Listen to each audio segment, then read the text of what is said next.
Berlin, Monday, September 7th, 10 a.m. Anna Roffe Gassner knew that she must not let herself scream again, or Walther would return and kill her. She crouched in a corner of her bedroom, her body trembling uncontrollably, waiting for death. What had started out as a beautiful fairy tale had ended in terror, unspeakable horror. It had taken her too long to face the truth. The man she had married was a homicidal maniac. Anna Roffe had never loved anyone before she met Walther Gassner, including her mother, her father, and herself. Anna had been a frail, sickly child who suffered from fainting spells. She could not remember a time when she had been free of hospitals or nurses or specialists flown in from far-off places. Because her father was Anton Roffe of Roffe & Sons, the top medical experts flew to Anna's bedside in Berlin. But when they had examined her and tested her and finally departed, they knew no more than they had known before. They could not diagnose her condition. Anna was unable to go to school like other children, and in time she had become withdrawn, creating a world of her own, full of dreams and fantasies, where no one else was allowed to enter.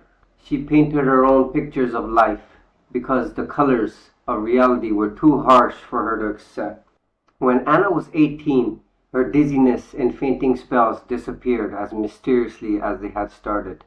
But they had marred her life. At an age when most girls were getting engaged or married, Anna had never been kissed by a boy. She insisted to herself that she did not mind. She was content to live her own dream life, apart from everything and everyone. In her middle 20s, suitors came calling. For Anna Roffe was an heiress who bore one of the most prestigious names in the world, and many men were eager to share her fortune. She received proposals from a Swedish count, an Italian poet, and half a dozen princes from indigent countries. Anna refused them all.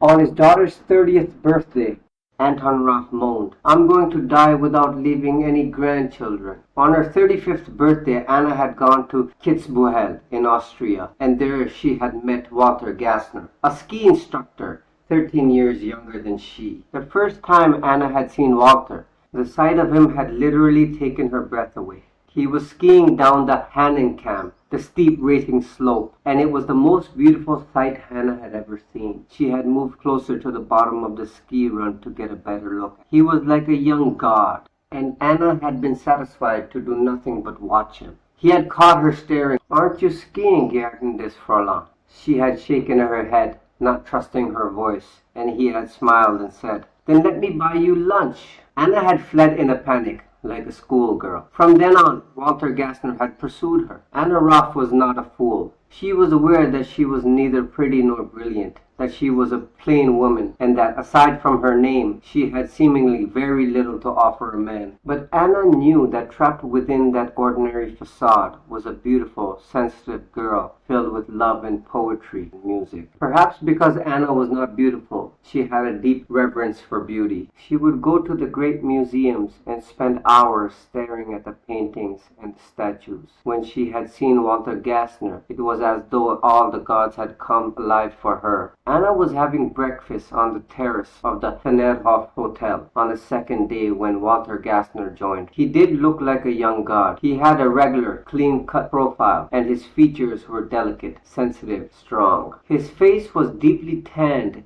and his teeth were white and even. He had blonde hair, and his eyes were a slate gray. Beneath his ski clothes, Anna could see the movement of his biceps and thigh muscles, and she felt tremors going through her loins. She hid her hands in her lap so that he could not see her keratosis. "I looked for you on the slopes yesterday afternoon," Walther said. Anna could not speak. "If you don't ski, I'd like to teach you." He smiled and added, "No charge." He had taken her to Hausberg, the beginner's slope, for her first lesson. It was immediately apparent to them both that Anna had no talent for skiing. She kept losing her balance and falling down, but she insisted on trying again and again because she was afraid that Walther would despise her if she failed. Instead, he had picked her up after her 10th fall and had said gently, "You were meant to do better things than this." What things? Anna asked, miserable. I'll tell you at dinner tonight. They had dined that evening and breakfasted the next morning, and then had lunch and dinner again. Walter neglected his clients. He skipped skiing lessons in order to go into the village with Anna. He took her to the casino in their Golden Grief, and they went sleigh riding and shopping and hiking, and sat on the terrace of the hotel hour after hour talking. For Anna, it was a time of magic. 5 days after they had met, Walter took her hands in his and said, Anna, Liebchen, I want to marry you. He had spoiled it. He had taken her out of her wonderful fairyland and brought her back to the cruel reality of who and what she was.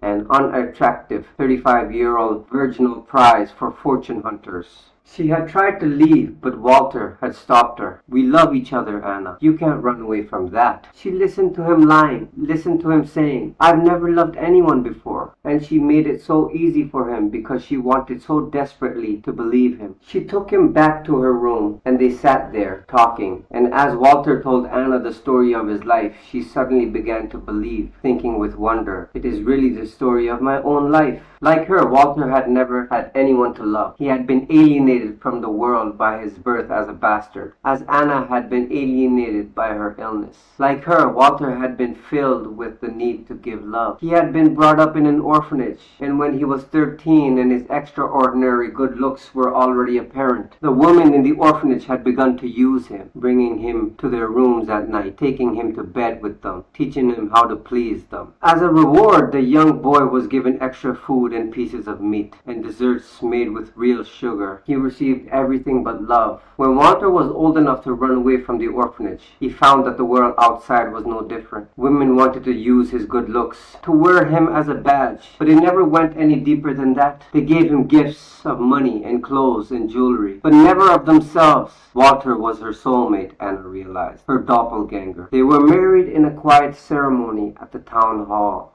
Anna had expected her father to be overjoyed. Instead, he had flown into a rage. You're a silly, vain fool, Anton Roffe screamed at her. You've married a no-good fortune hunter. I've had him checked out. All his life he's lived off women, but he's never found anyone stupid enough to marry him before. Stop it, Anna cried. You don't understand him. But Anton Roffe knew that he understood Walther Gassner only too well. He asked his new son-in-law to come to his office. Walter looked around approvingly at the dark paneling and the old paintings hanging on the walls. I like this place, Walter said. Yes, I'm sure it's better than that orphanage. Walter looked at him sharply, his eyes suddenly wary. I beg your pardon? Anton said, let's cut out the scheiss. You've made a mistake. My daughter has no money. Walter's gray eyes seemed to turn to stone. What are you trying to tell me? I'm not trying to tell you anything. I'm telling you. You won't get anything from Anna because she hasn't got anything. If you had done your homework more thoroughly, you would have learned that Roffe & Sons is a closed-held corporation. That means that none of his stock can be sold. We live comfortably, but that's it. There is no big fortune to be milked here. He fumbled in his pocket, drew out an envelope, and threw it on the desk in front of Walter. This will reimburse you for your trouble. I will expect you to be out of Berlin by 6 o'clock. I don't want Anna ever to hear from you again. Walter said quietly, did it ever cross your mind that I might have married Anna because I fell in love with her? No, Anton said acidly. Did it ever cross yours? Walter looked at him a moment. Let's see what my market price is. He tore open the envelope and counted the money. He looked up at Anton Roffe again. I value myself at much higher than 20,000 marks. It's all you're getting. Count yourself lucky. I do, Walter said. If you want to know the truth, I think I'm very lucky. Thank you. He put the money in his pocket with a careless gesture, and a moment later he was walking out the door. Anton Roffe was relieved. He experienced a slight sense of guilt and distaste for what he had done, and yet he knew it had been the only solution. Anna would be unhappy at being deserted by her groom, but it was better to have it happen now than later. He would try to see to it that she met some eligible men her own age, who would at least respect her, if not love her. Someone who would be interested in her and not her money or her name. Someone who would not be bought for 20,000 marks. When Anton Roffe arrived home, Anna ran up to greet him, tears in her eyes. He took her in his arms and hugged her and said, Anna Liebchen, it's going to be all right. You'll get over him. and Anton looked over her shoulder, and standing in the doorway was Walther Gassner. Anna was holding up her finger, saying, "Look what Walther bought me. Isn't it the most beautiful ring you've ever seen? It cost 20,000 marks." In the end, Anna's parents were forced to accept Walther Gassner. As a wedding gift, they bought them a lovely Schinkel manor house in Wannsee, with French furniture mixed with antiques, comfortable couches and easy chairs, a Roentgen desk in the library, and bookcases lining the walls. The upstairs was furnished with elegant 18th century pieces from Denmark and Sweden. "It's too much," Walther told Anna. "I don't want anything from them, or from you. I want to be able to buy you beautiful things, Liebchen." He gave her that boyish grin and said, "But I have no money." "Of course you do," Anna replied. "Everything I have belongs to you." Walther smiled at her sweetly and said, "Does it?" At Anna's insistence, for Walther seemed reluctant to discuss money. She explained her financial situation to him. She had a trust fund that was enough for her to live off comfortably, but the bulk of her fortune was in shares of Roffe & Sons. The shares could not be sold without unanimous approval from the board of directors. "How much is your stock worth?" Walther asked. Anna told him. Walther could not believe it. He made her repeat the sum. "And you can't sell the stock?" "No, my cousin Sam won't let it be sold. He holds the controlling shares." One day, Walther expressed an interest in working in the family business. Anton Roffe was against it. "What can a ski bum contribute to Roffe & Sons?" he asked. But in the end, he gave in to his daughter, and Walther was given a job with the company in administration. He proved to be excellent at it and advanced rapidly. When Anna's father died 2 years later, Walther Gassner was made a member of the board. Anna was so proud of him. He was the perfect husband and lover. He was always bringing her flowers and little gifts, and he seemed content to stay at home with her in the evening, just the two of them. Anna's happiness was almost too much for her to bear. "Ach, danke, lieber Gott," she would say silently. Anna learned to cook so that she could make Walter's favorite dishes. She made choux croix, a bed of crunchy sauerkraut and creamy mashed potatoes, heaped with a smoked pork chop, a frankfurter, and a Nuremberg sausage. She prepared filet of pork cooked in beer and flavored with cumin, and served it with a fat-baked apple, cored and peeled, the center filled with heiress, the little red berries. "You're the best cook in the world, Liebchen," Walther would say, and Anna would blush with pride. In the 3rd year of their marriage, Anna became pregnant. There was a great deal of pain during the first 8 months of her pregnancy, but Anna bore that happily. It was something else that worried her. It started one day after lunch. She had been knitting a sweater for Walther, daydreaming, and suddenly she heard Walter's voice saying, "My God, Anna, what are you doing, sitting here in the dark?" The afternoon had turned to dusk, and she looked down at the sweater in her lap, and she had not touched it. Where had the day gone? Where had her mind been? After that, Anna had other similar experiences, and she began to wonder whether this sliding away into nothingness was a portent, an omen that she was going to die. She did not think she was afraid of death, but she could not bear the thought of leaving Walther. 4 weeks before the baby was due, Anna lapsed into one of her daydreams, missed a step, and fell down the entire flight of stairs. She awakened in the hospital. Walther was seated on the edge of the bed, holding her. "You gave me a terrible scare." In a sudden panic, she thought, "The baby! I can't feel the baby!" She reached down. Her stomach was flat. "Where is my baby?" And Walther held her close and hugged her. The doctor said, "You had twins, Mrs. Gassner." Anna turned to Walther, and his eyes were filled with tears. "A boy and a girl, Liebchen." And she could have died right then of happiness. She felt a sudden, irresistible longing to have them in her arms. She had to see them, feel them, hold them. "We'll talk about that when you're stronger," the doctor said. "Not until you're stronger." They assured Anna that she was getting better every day, but she was becoming frightened. Something was happening to her that she did not understand. Walther would arrive and take her hand and say goodbye, and she would look at him in surprise and start to say, "But you just got here." And then she would see the clock, and 3 or 4 hours would have passed. She had no idea where they had gone. She had a vague recollection that they had brought the children to her in the night and that she had fallen asleep. She could not remember too clearly, and she was afraid to ask. It did not matter. She would have them to herself when Walther took her home. The wonderful day finally arrived. Anna left her hospital room in a wheelchair, even though she insisted she was strong enough to walk. She actually felt very weak, but she was so excited that nothing mattered except the fact that she was going home to see her babies. Walther carried her into the house, and he started to take her upstairs to the bedroom. "No, No, no, she said. Take me to the nursery. You must rest now, darling. You're not strong enough to. She did not listen to the rest of what he was saying. She slipped out of his arms and ran into the nursery. The blinds were drawn and the room was dark, and it took Anna's eyes a moment to adjust. She was filled with such excitement that it made her dizzy. She was afraid she was going to faint. Walter had come in behind her. He was talking to her, trying to explain something, but whatever it was unimportant. For there they were. They were both asleep in their cribs, and Anna moved toward them softly, so as not to disturb them, and stood there, staring down at them. They were the most beautiful children she had ever seen. Even now, she could see that the boy would have Walter's handsome features and his thick blonde hair. The girl was like an exquisite doll, with soft, golden hair and a small, triangular face. Anna turned to Walter and said, her voice choked, "They're beautiful.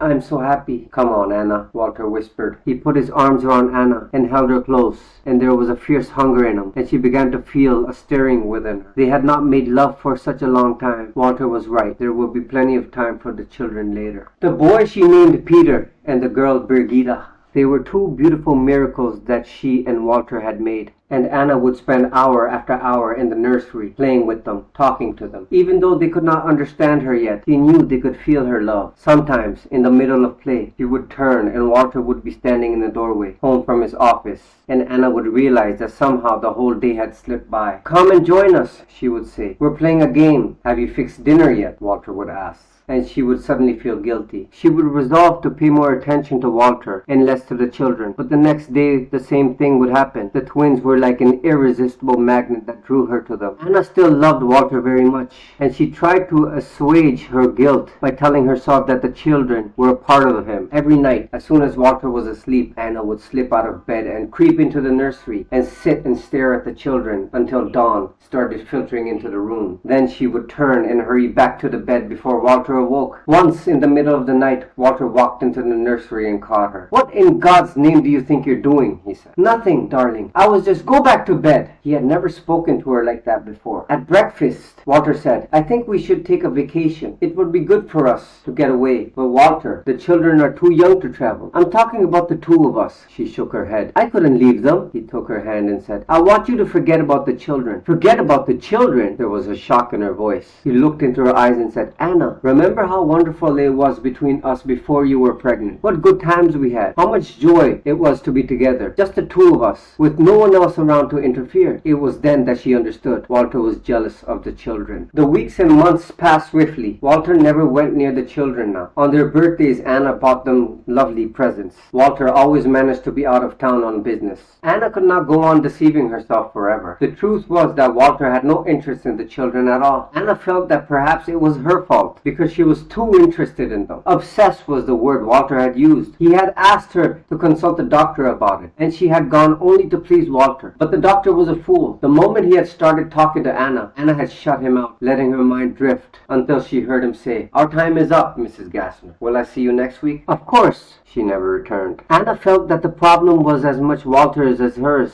If her fault lay in loving the children too much, then his fault lay in not loving them enough. Anna learned not to mention the children in Walter's presence, but she could hardly wait for him to leave for the office so she could hurry into the nursery to be with her babies. Except that they were no longer babies. They had had their third birthday, and already Anna could see what they would look like as adults. Peter was tall for his age, and his body was strong and athletic, like his father's. Anna would hold him on her lap and croon, "Ah, Peter, what are you going to do to the poor Fräuleins? Be gentle with them, my darling son. They won't have a chance." And Peter would smile shyly and hug her. Then Anna would turn to Brigida. Brigida grew prettier each day. She looked like neither Anna or Walter. She had spun golden hair and skin as delicate as porcelain. Peter had his father's fiery temper, and sometimes it would be necessary for Anna to spank him gently. But Brigida had the disposition of an angel. When Walter was not around, Anna played records or read to them. Their favorite book was 101 Marchand. They would insist that Anna read them the tales of ogres and goblins